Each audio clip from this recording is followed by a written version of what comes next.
It's take one. One. Take one. The only take. Only take, One man. take Drake. One take Drake. Oh man. So first of all, we don't mention Drake in this household. Okay. I just Oh, want you to know this is a Drake free. You know what's so funny is about that is I actually started getting into Drake like I started getting Drake for a little bit. Like, oh, he's not bad music.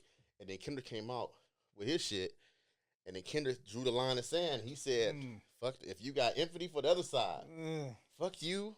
And I'm just like, well, you know what? I'm West Coast, so by default, Yeah, I'm an I'm sorry. American West No. Coast, so we will not mention Yeah, that Drake. word in the house. It's so funny. I tell people all the time. So I be DJing. So I tell kids, I say, y'all get one Drake song. They be looking at me like, what? I said, I'm sorry, it's Team Kendrick over here. Like, you get one Drake song, and that's it. That's it. So if you request one, that's it. That's all you're gonna get from me. I can respect that, bro. I feel like certain parties, they, I think Drake is cool for a vibe outside of certain like it's not necessarily party vibes. I think it's more so like you kicking it with the homies or something. You could play some of that music. Yeah. But it's not like if I'm gonna go to a party and DJ at a party, I wouldn't necessarily play that music. You know, Kendrick has more bangers to play at an outside venue or like with parties. Well, now he does. I mean, I feel like before a lot of people's gripe was like he's really conscious. He's a real lyricist. Like, you know what I'm saying? Like, you over here, like, it's like a Common, right? You're not banging Common at the club, at the party like that, whatever. Straight up. But this is something where we ain't never really seen before, where a person have this much momentum, this much going for them, and having the coast on his back is freaking ridiculous. I love it though. I love it, man. It's all about the West Coast. It's all about running for West Coast. Nothing wrong with the East Coast. Nothing wrong with the East. Nothing wrong with the South. Ain't nothing wrong with Texas. You know, none of that area. But I mean, we just like we West just got Coast love. is the best coast. Right? Hey, listen. All I'm saying is, old boy said the best. Dang, forgot his name. The one that was going against the New York dude. Dang, I forgot his name. But he said, "Look, I got every love for the West, just don't mess with mine. I mean, I every love for any other coast, but don't mess with mine." That's a battle rapper you speaking about? Nah, it's damn, I can't remember who. Damn, I will find it afterwards when we done with this. But you're already talking, so do me a favor, man. Introduce yourself to the world, man.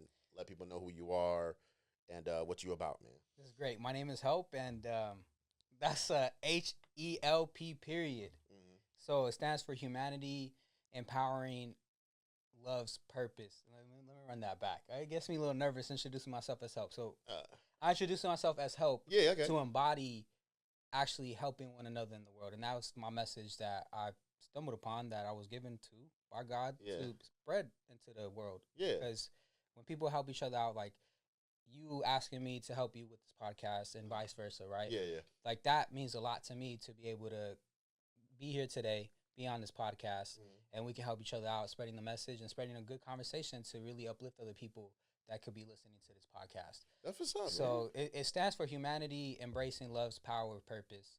And especially in this world, as we progress or age in this AI-driven world, it seems like we need to stay human.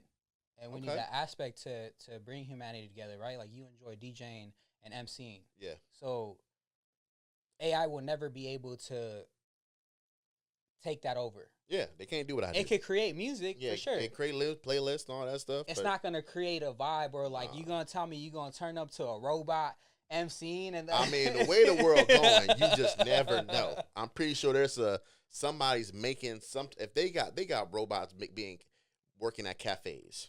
They got like robot arms working at cafe making drinks. I'm like, that just takes out the fun of it, y'all. It just takes out the fun of it, though. Man, they still make good drinks, but still, I don't care. But it's interesting, man. How you. I was telling somebody like when you start to market yourself, and that's why like I didn't want to introduce you because I was going to introduce you by your real name, and I don't know. Maybe you changed it legally. I don't know, but maybe I say my real name at the end of most. Don't worry about it though. We get there, but I didn't want to because I felt like, well, no. Let me ask him to introduce himself because sometimes it's just about how you present yourself and how you want people to know you as. Like for me, I made the shift and said, "Don't call me Carl, call me CJ." Like what I mean. I had made the shift to do that, and then I had made this shift to be like, my name. I go by CJ the host. And so even friends, they'll just like even in joking, they'll say CJ the host. What's up, CJ the host? And even in joking, but it's starting to make a a mental imprint. And also now, if you search CJ the host on Google, I'm the first thing that comes up. It's just one word. Me and the guy from Grand Theft Auto. For some odd, because his name is CJ. His name is CJ, and he's black. It's crazy. I was curious if I could sue for like defamation of character, but I don't know. My buddies with Lori say, no, you ain't gonna win that battle. I'm like, damn it. But he's not the host. He's not the host, but I'm saying CJ, like if you just go by CJ from Grand Theft Auto, his actual name is Carl Johnson. Are you sure it's not? No, wasn't the old nothing like that. I was just like, damn, that's so crazy, man. Yeah, so I was just thinking about that, like how we introduce ourselves, how we doing stuff, because I was checking out the stuff you were doing on your Instagram, and I've really been enjoying what you've been doing, spreading this message of help, doing your interviews. Thank you. And for me, it's a full circle moment, man. Like I've known you since you were a kid. And something that I don't know if I ever told you this, I felt so bad, man. Like I got really disconnected with you because, for me, like as much as I feel like you gravitated towards me when you were younger, I wanted to gravitate more towards you because I was the only child. So I've always wanted like, I'll be somebody's like big brother, you know what I mean? Kind of thing. And to be honest with you, dude, like I felt bad because I'm like, I wasn't moving in the way I should have been moving back then, you know what I mean, to like, really make you like little bro, you know what I mean? But it meant a lot to me, bro, for have somebody who, and I'm going to say these words, it's going to sound bad, but cling on to me, like look up to me. And, it was great. It was great. And I'm not going to lie to you, man. Like, when we first started, it was like, I can't remember your sister's friend. I can't remember her fucking name. Dating. I was talking to her. For sure. I don't know if we was dating. We was talking to her, and I was like, that's how we met. Hey, bro, I remember there was a conversation. Yeah. It was like, I'm old girl's boyfriend. It was in the car, bro. Weird. But I'm not gonna lie. So that's something that I've noticed through like being able. I didn't have brothers growing up. I have two sisters, an older sister, a younger sister. Yeah. So I didn't really have any like brothers through my parents. Mm-hmm. But I always, when I had older friends, like, I would cling on to my older friends because I'm like, okay, bro, you've experienced life more than I have. You've been on the planet longer than I have. Maybe there's something I can learn. Maybe there's something you can help me with. So I was never really afraid to be like, hey, bro, can you be my mentor? Can you help me, like, just learn and gravitate towards life better? Because there's nothing than a better feeling for somebody to be like, oh, bro, I'll take you under my wing or something, Exactly. And I do appreciate the times that we spent, bro, and the experience that we had. Like, I remember, bro, it was late night. Like, bro, how many people, like, let alone in Downey, right? Because we grew up in Downey. It's like, how many people in Downey could be like, I worked on the Rose Float? Yeah. That people see, like, every year for, like, the New Year celebration and the floats out here in California. Mm-hmm. Like, bro, I got to experience that, and I feel like that was very critical in my growth because it showed me a lot of, like, dang, bro, we could create anything we want to. Yeah. And it's community, right? And it's all community, about community, bro. Yeah. And so it's like, that's something that I was like, when you hit me up today, I was yesterday, and we were like, oh, bro, jump on the podcast. I was like, I already know, like, where this is gonna gravitate towards, and there's nothing to feel bad about, bro, because life, you experience life and you go through experiences in life, and you gonna have these memories and these core memories with certain people in life, and then sometimes there's a disconnect.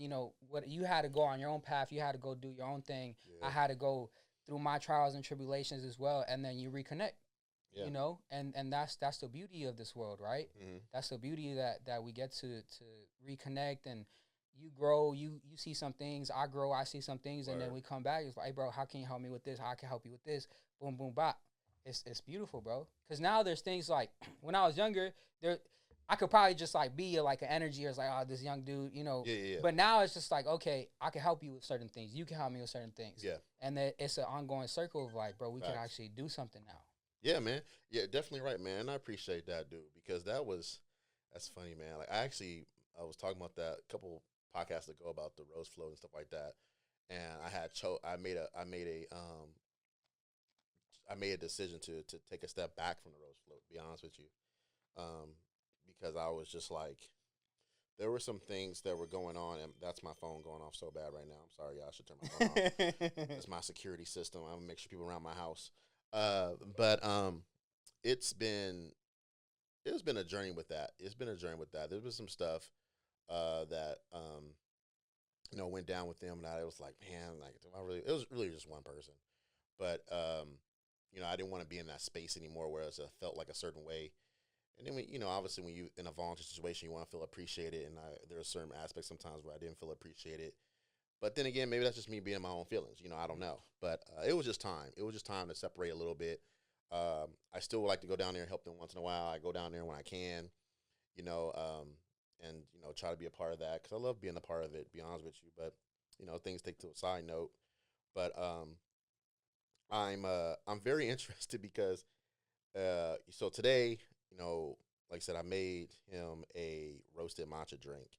So first, on the spot too. On the spot, so on the spot cafe, yeah. So, you guys know I typically try to make everybody that comes on a drink, or I'll have a drink, in the morning time. But since we're doing this in the evening, hey, a little late night matcha doesn't hurt anybody. And so, it's funny because when he came in, I say, hey, man, you want something to drink? It's water, or you want some espresso, and like that. He was like, he's like, oh no, I'll do some water. I said, well, I can make you some drink espresso. He's like, well, I got into matcha. I'm like, oh. Well, I got regular matcha or roasted matcha. Which you want to do? And he was like, what? Yeah, what is roasted matcha? What is roasted matcha? What is that? And it's funny because, there's people out there probably do know. But if you don't know, the simple thing to say, roasted matcha is just what it sounds like. It's pretty much the leftovers from the plant or whatever you want to call it, and they roast it together. It's less caffeinated than regular matcha. So if you didn't know caffeine was in matcha, there is natural caffeine within matcha. And a roasted matcha just has a little bit of an earthy taste to it. It's not green. Yeah, it's not green. It's not green. He was shocked to say it was not green. But it has a different flavor profile. So if you haven't tried it and you like matcha, I would tell you to try some roasted matcha. I'm going to kill the name. It's white. I'm not even going to say it. There's different brands of roasted matcha. Well, yeah, but there's a certain way you say it. It's a certain way to say roasted matcha. It starts with an H. Hoach. I can't even say it. But you know what? I did notice your girl seems like she's from Asian descent. Yes, she is. Okay. She's Laos and Chinese. Okay, so she's Laos? Yeah. And Chinese? Oh, see, there you go. So, I mean... I'll ask her about roasted matcha. Ask her about roasted matcha. Maybe she might know something about it, because I got... there's this place called, in Long Beach called Rainey's Place? Rainey's Place. I asked my wife. I'll put it in the description. But dude was hella nice. So he actually named his coffee shop after his girlfriend who passed away. Aww. And so I've heard of that place. Yeah, okay. So and he has a cool, like, all different kind of matchas in his store. And then he actually schooled me on certain matcha. And so he actually gave me like a nice recipe. He was like, yo, try this out. Because I'm like, I'm at home, and black folks, we just do stuff to love. Like, how much? I ain't weighing out no grams. I only do that for my espresso, which is hilarious. But I didn't do it for matcha. I was like, this looks like a good amount. And then he put some water in there. But now I got like a certain little recipe that I use in my, well, not recipe, but just measurements I use now, thanks to him over there at the coffee shop. So he just hooked me up with these different matchas and stuff like that. I'm like, okay, dude. So, like I said, the wife is the one that drinks the matcha. I'm the one that really doesn't drink the matcha, but I will drink it once in a great while.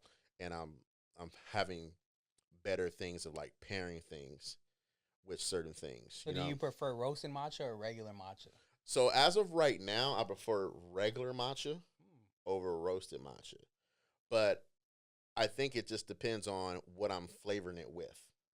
So that combo I gave you is a pistachio vanilla roasted matcha. I like that one. That's great. Over what I would do but I would do like a strawberry banana matcha for the wife. Okay. And that's a little bit more on my wheelhouse. Or I'll do my favorite flavor right now is a London Fog. I don't know if you know what that is. No idea. So everybody's like, you always talk about this London Fog. A London Fog is pretty much just Earl Grey tea and steamed milk. So it's just Earl Grey tea and steamed milk. Does it taste sweet? It just has a little sweetness to it. It almost tastes like Trix. You ever had Trix candy? Yeah. It almost tastes like Trix.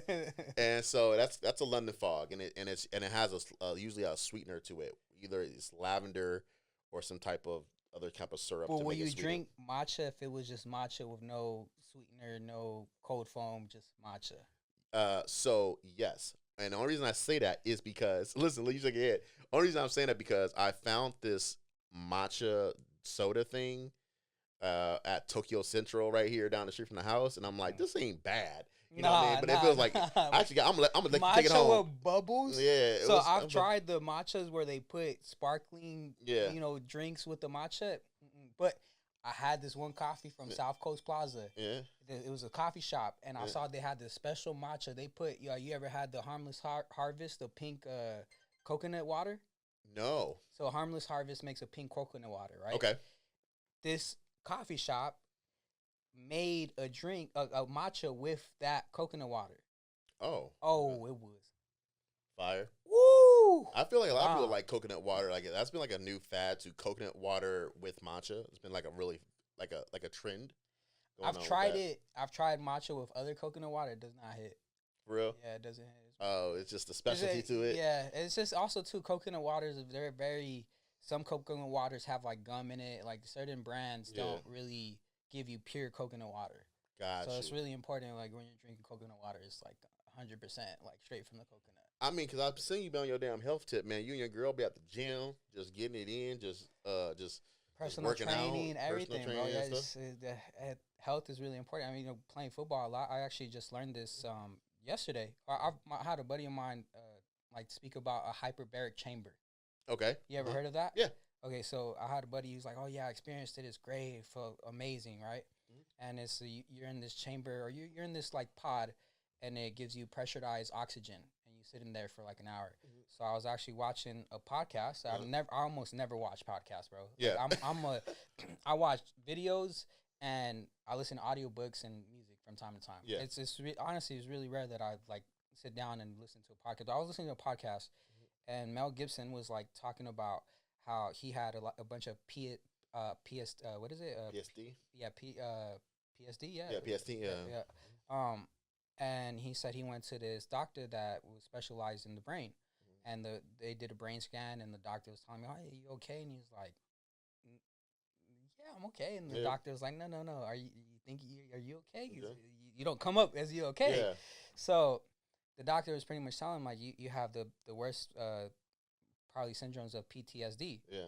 And all that stemmed from like playing rugby and like contact to the brain. Oh, wow. And so a lot of that creates holes in your brain. And so how do you recover from that? Because there's ways to heal your body. And so one thing was hyperbaric chamber, B complex, and then fish oil. Oh. Because that all feeds your brain and gives you more oxygen to your brain. Now, I think the hyperbaric chamber am I getting that confused with like those sound definition chambers where you go in and like you sit in the pool of water and it's supposed to be like so quiet? Oh yeah, no, that's a completely different thing. Okay, bro. then never mind. No, that's interesting. That's a dang. We used to have one of those pods back at the house. That was what is that called? You had a pod like that at the house? Yeah, back when I lived in LA. Oh, okay. Ooh, dang, look at you, man. We lived in like a creative house, so like. Oh, okay, got you. We had a sauna in home, bro. We would turn up the sauna super high. It was super fun. Okay. But it was it's not a cold pool. Cold pools, you know what a cold pool is. Yeah. But it was like it's a relaxing pod. You get put in this pod. It has like nice colors and like you just like lay in the water and it plays sounds and that's cool too. But it's nothing like that. Okay, it's similar in the aspect of you're like in a closed space, but it's pressurized oxygen. So you're receiving 100% oxygen. We receive 21% oxygen just sitting here right now. Yeah. On a day-to-day basis, we receive 21% oxygen. Okay. We don't receive the full 100%. So on these tanks, they could be like a cylinder tank. It could be a rectangle box, depending on the manufacturer, whatnot. You get put into this. It's pressure, and you get to breathe 100% oxygen. Got you. So all of that is from the inside, like a cold pool, right? The cold pool experience, you're healing your body from the inside. Yeah. Because cold pool, you go into survival instinct. Your body feels like it's gonna freeze off, so all your organs are receiving oxygen. Not like a sauna where like the blood is flowing towards the outside. It's a thing, bro, and especially because I do feel that playing football for so many years, I've taken some damage to my brain. And that amongst other things in my life, but okay. So, I've never. Okay, I mean, I understand that. Like, it's funny you said that because I actually just watched Lucy this morning, like just the last part of Lucy.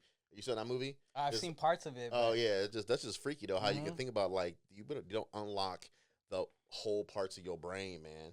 But that's crazy, man. About the about that. Yeah, I never really thought Maybe about you that. thought about hyperbolic chamber. That's where the time chamber. That's where Goku's at, and he's like training. See, you went to all that stuff. You know what I'm saying? You went to Goku. No, but that's a hyperbolic chamber because Okay. I was calling a hyperbaric chamber hyperbolic for a very long time. Oh, gotcha. And I didn't know the difference, but hyperbolic time chamber. That's when Goku, the pressurized gravity where he's training to get stronger and all that.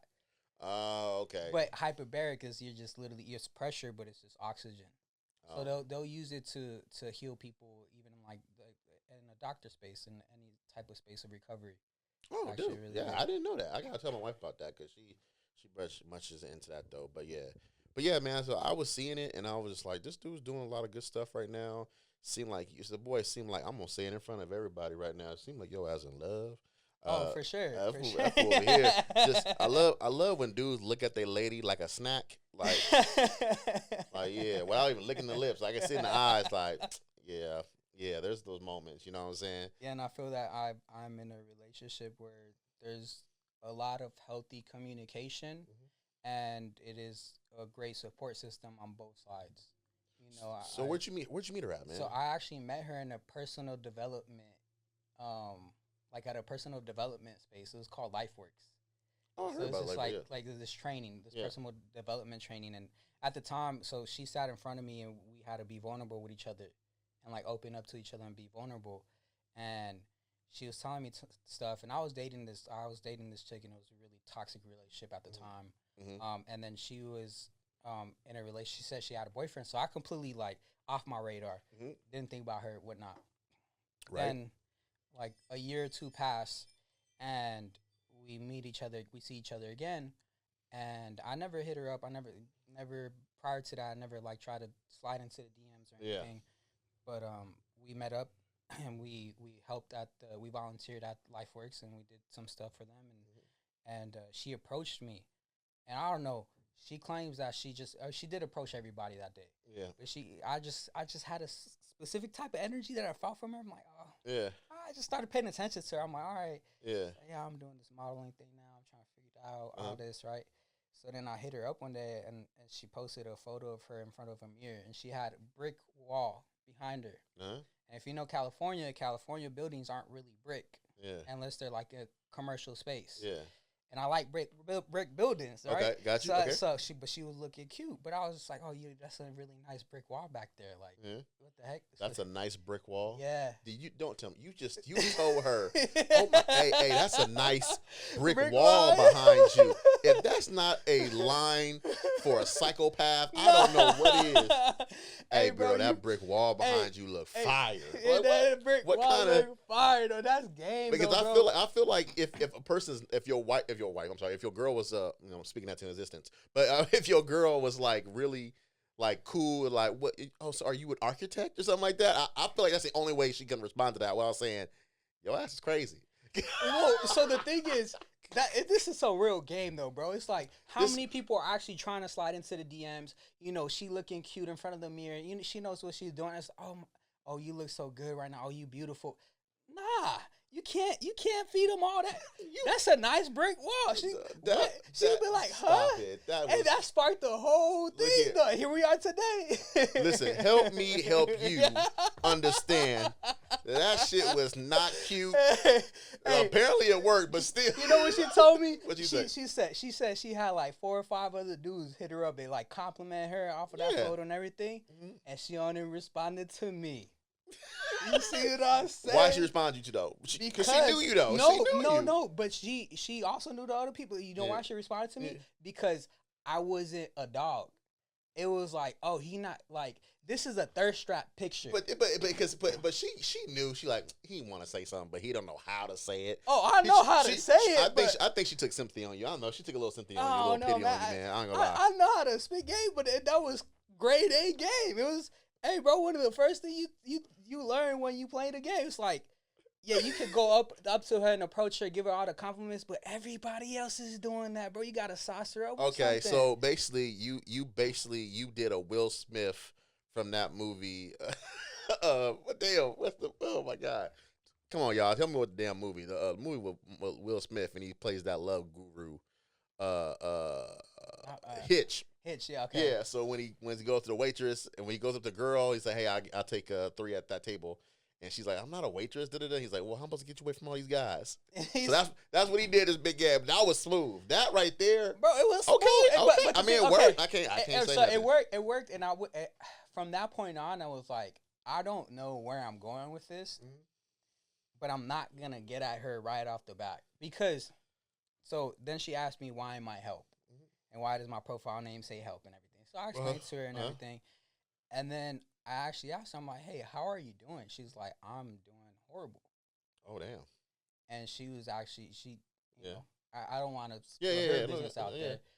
But she went through something very traumatic with her ex. And got you. And so I was like, okay, let me not come at you in any type of way other than like, let me actually be there to be a friend and get to know you and all that. And then, and we were cool. We was going back and forth in conversations, and then luckily I had some mutual friends that were also girls. That you know, when the girls and the friend groups of the girls, you get when they like you, it's good. It's good.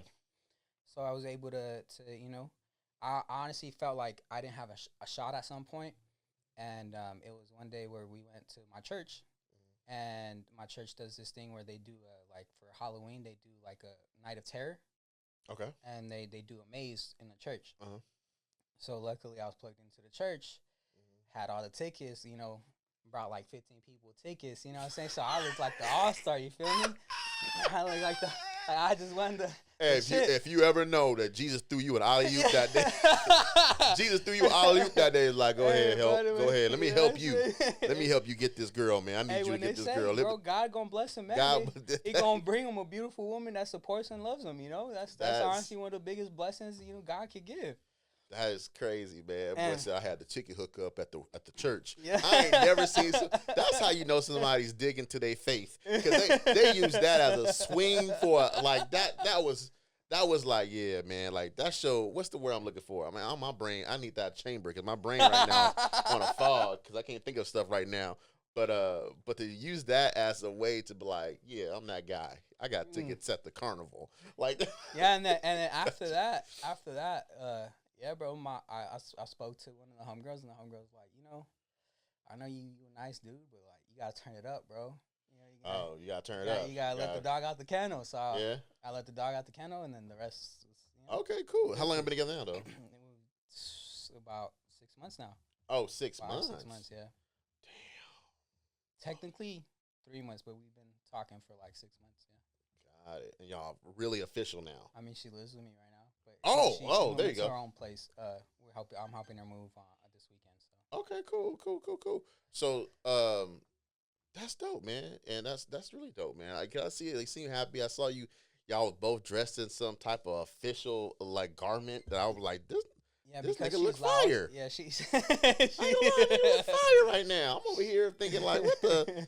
I want to get to the function. Look like that, man. Like, come on. Yeah, Go ahead. I'm also Chinese. Yeah, that's something that most people don't. I'm a Latino, but I'm also Chinese, so I fit into the culture. But it was Laos New Year's this past weekend, and it was Cambodian New Year's, so she performed a song at the Cambodian New Year's. And that's what she was singing at the thing. Yeah, okay. She was singing a Laos New Year's song. Okay. So then they dressed a certain wearing a certain attire, and it's super cool. And she gave me a slash or something, and it was cool. It was cool, like, you know, being there for the culture and being cultural is a beautiful thing.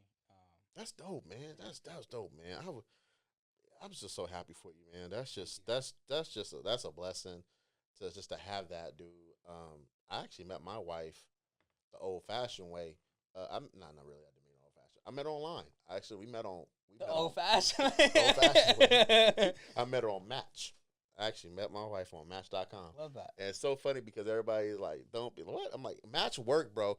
And because it's so funny, I had this running joke with people like, how'd you meet your wife? I said, I paid for it. And she was like, everybody's first initial reaction is like, what?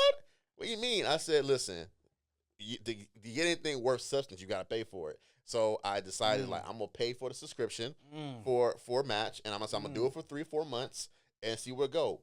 Bam, wham, bam, thank you, ma'am. Found my ass a wife, right? And it's not just me, my buddy. I have, they both named Mike. 2 of my friends who are named Mike, both met their current wives on Match. So I'm like, this shit works, y'all. Match.com. Match.com. I need to get, first of all, I need y'all to give me some money or something like that. Come on. I'm a testament right now. Match.com. Match.com. And it was interesting because for the same thing, you know what I mean? And so yeah, man, it's I tell people it's different. So, you know, I just got married. And Congrats. Thank you, man. Appreciate that. And people like, does things change? Like, they're like, you know, it's also there's an ongoing thing where people be like, things don't change when you get married, or like this, that whole thing. I'm like, yeah, dude. Like, the thing that changed for me is I have a sense of feeling I'm more motivated. I'm more motivated, and I'm more motivated to do more for her. And it's one of those things where it's like, you can't get that out of relationships sometimes. And yeah, it's just like, yeah, it's just a paper, or it's just a commitment, and but you know. So do you feel like you can't get that out of relationships sometimes, because sometimes there's an uncertainty in a relationship, and then now that you are married, you feel like, okay, this is like for sure certain. This is not just me. I have a family now. That's hard for me to explain, man. So what I was gonna say was like, it's not. I don't think it's the uncertainty I'm talking about, but it's like when you choose to do something, you're putting like. So I have this thing saying time is currency, right? Mm-hmm. So time is money, time is currency. The most valuable thing we have is time.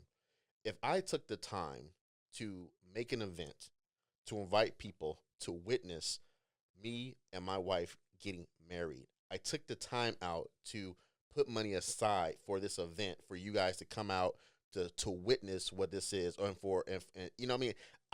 That right, meaning the investment. So that's the best word I can say. It's like when you put in the investment in something, and then now when you get the return is a lot greater when you put the right amount of investment in. And so it took that to know that.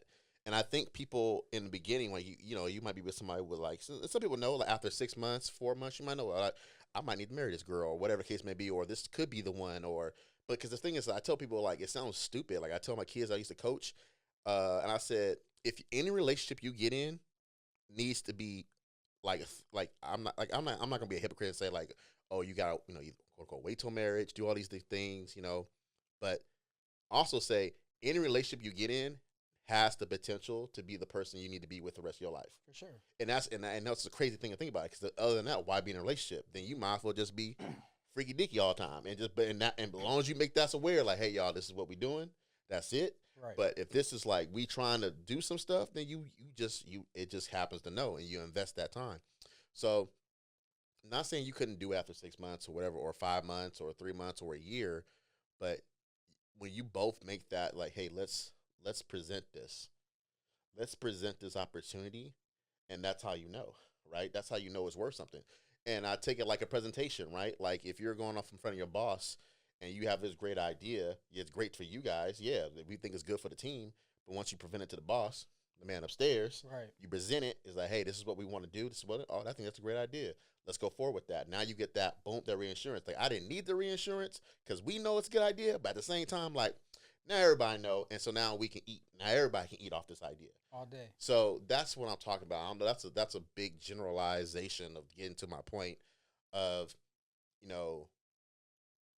it took time to really to understand that, and making that the commitment is not just because it's the paper. It's just the fact that you took the time to invite people, you took time to money out and all that stuff to do it. And that time is an investment, and time is currency. And then, like, I put too much currency in it for nobody to really understand what's going on. And it's almost putting a warning sign up, like, this is mine, and I want y'all to know this. Okay, she comes before everything else.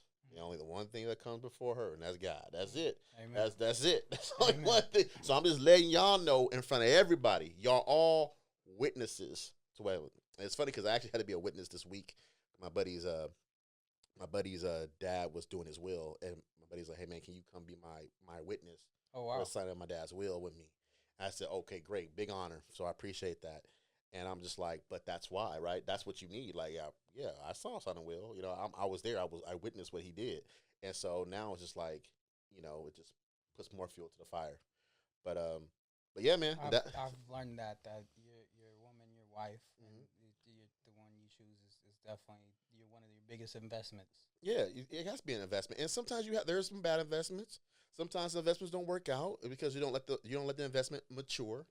You know what I mean? I'm trying to sound like an investment banker. You don't let it mature well enough to get to that point, and you anything takes time. It takes time to marinate, but if both people are willing to just make it work and do what it needs to make it work, because who's to say you can't get somebody after 3 months, 6 months, 7 months, stuff like that. Like you can see it on your face, and like I said, like for you, like I'm not trying to push anything on you at all, but I'm just saying like you can just see it.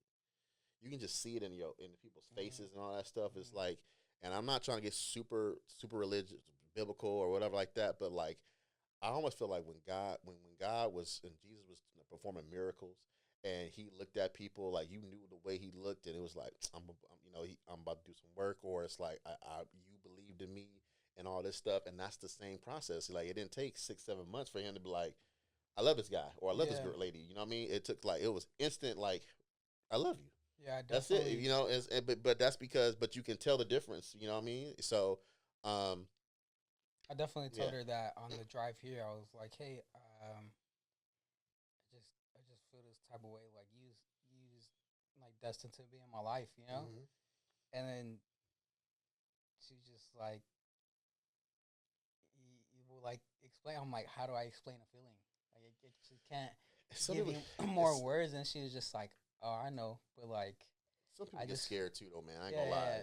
And ultimately too, because I feel a lot of love from her. It's just what she went through previously. Yeah, I'll share with you after. Like it's a lot, bro. Like no, I mean, it's something that I've never experienced, and I've experienced what she experienced, but in a different manner, not with like a relationship with like a woman.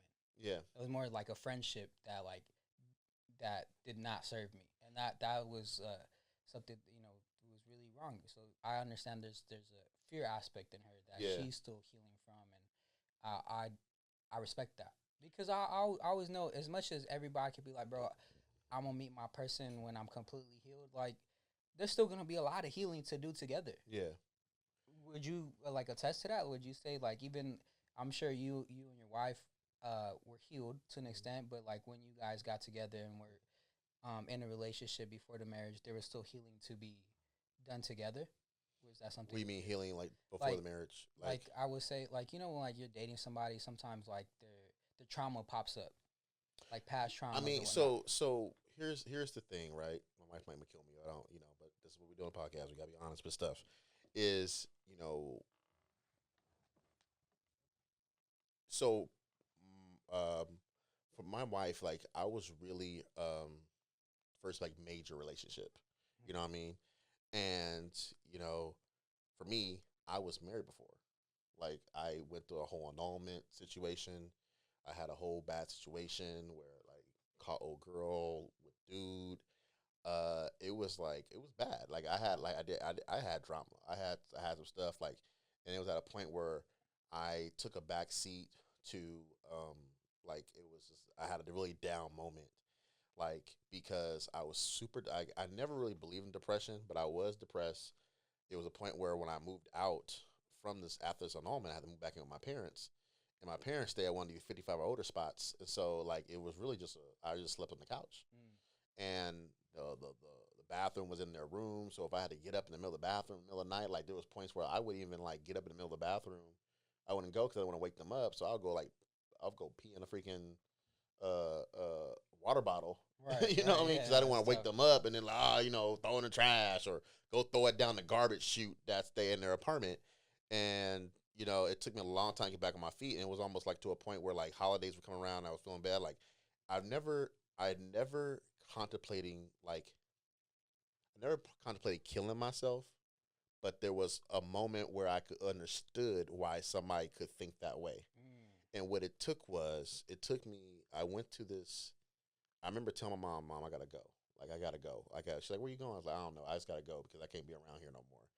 And I end up in front of this church. And true story.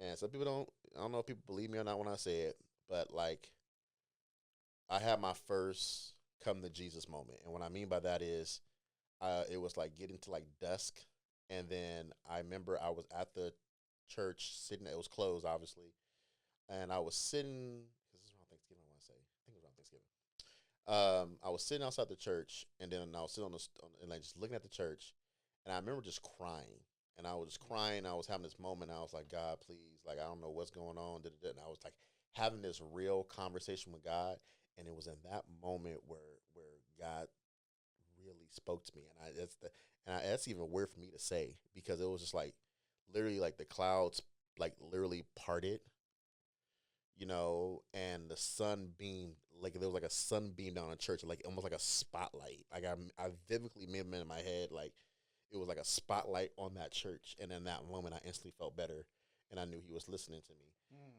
And so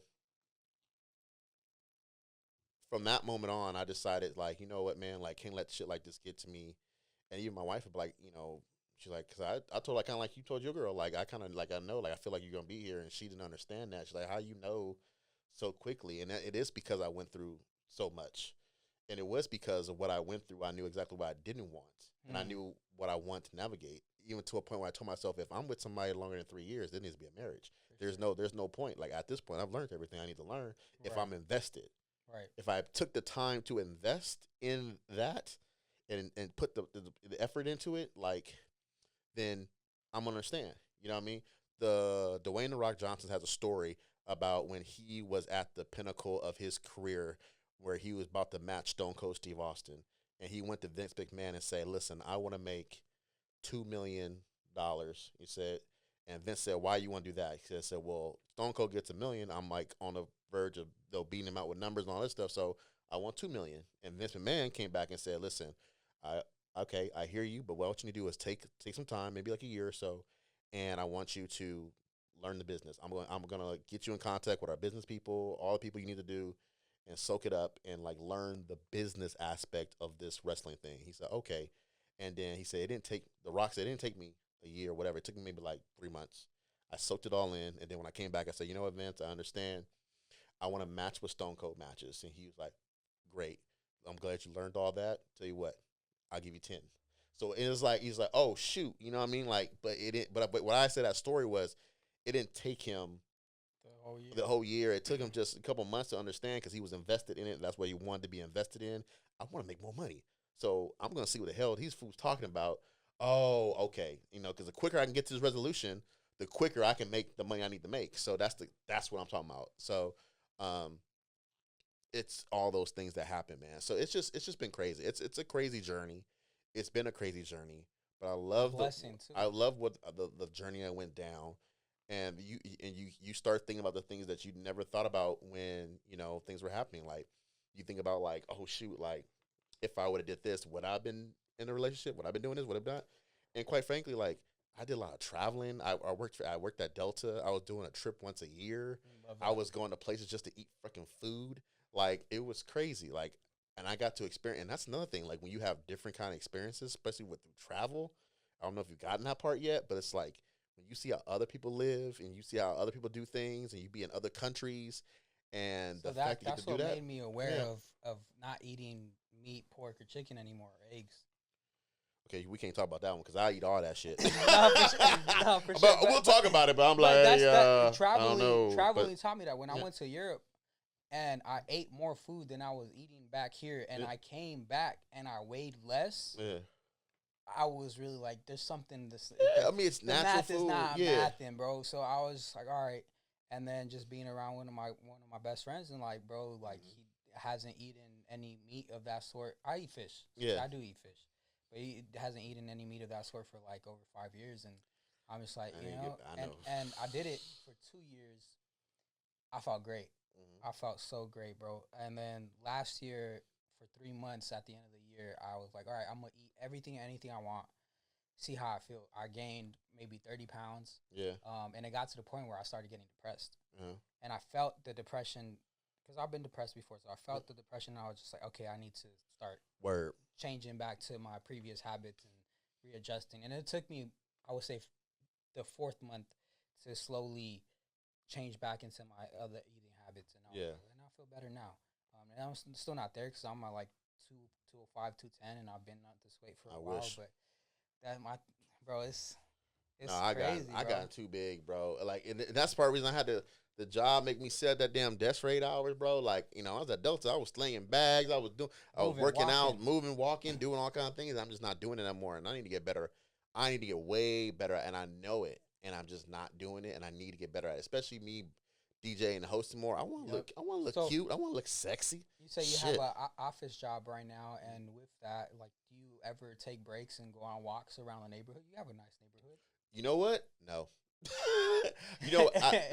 I used to. So what I used to do is get up early. Like, I've been trying to get up early every morning around 5 a.m.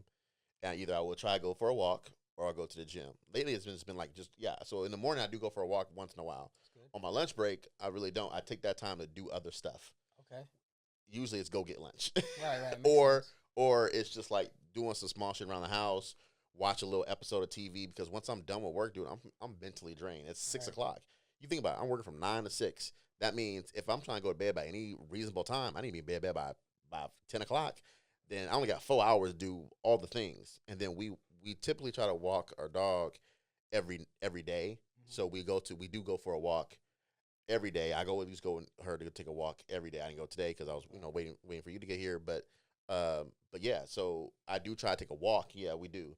But I'm gonna get better at it, man. Because I'm gonna get better at it though. It needs to happen. I believe with the shift, and you mentioned to me that you're no longer going to be at the office job, and really taking that step forward and investing in yourself and what you believe in and what your craft is in hosting. Yep. CJ the host, right? CJ the host, man. I think that's I feel like you'll naturally just be up and moving, and it will serve you in the right way. Because that's important, bro. I appreciate that, man. I'm at an office and like we got standing desks, or we be sitting down. And honestly, bro, most of the time I'm like, I'll just leave. I'll just go for a walk, or I'll just like, hey, let's do some push-ups. Like I can't, bro. It's just like I start sitting on the chair for too long, and I start like just like not feeling too well.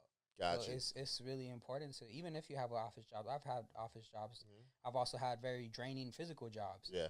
And sometimes I still put myself in situations where I have very physical jobs for the reason of just actively moving my body.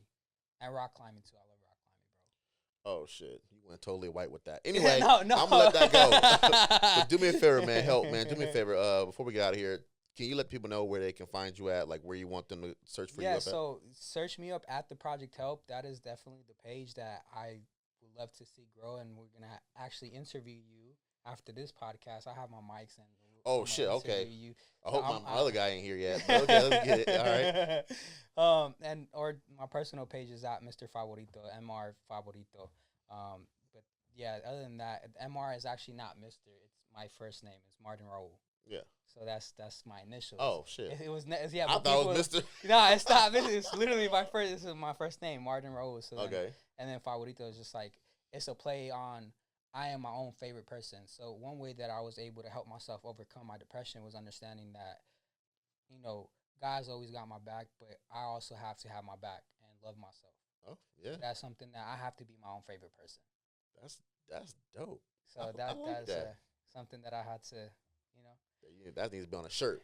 Well, hey, man, I appreciate you coming on the Dark Roast podcast, man, and having a conversation with us. CJ the host. That's right, trying out some roasted matcha for the first time. So, hey, y'all, thank you for listening. Thank you for tuning in. And like I said, y'all, love is not bought, it is brewed. And also, make sure, man, you just, take care of your mental health. Make sure you take care of the most important part, which is you. And on top of that, just make sure that you lean into the love. All right, man. So taking care of your mental health, that MHC. You know what that stands for? No, what does that stand for? Mental health check. Mental health check. Yo, hit up your homie, hit up your cousin, hit up your brother, your sister, whoever it is, and just say MHC. And then you really implement that on a daily or even a weekly or monthly basis and really check on somebody's mental health, because that's dope. That is one of the most important things, right? That is, man. But once again, y'all, we'll see you when you see you. Thank you so much. No problem, man. Thank you for coming through, man. Yes. We appreciate it, dog. Thank you. All right, man. We'll see you when we see you. Peace. That was great, bro. Thank you.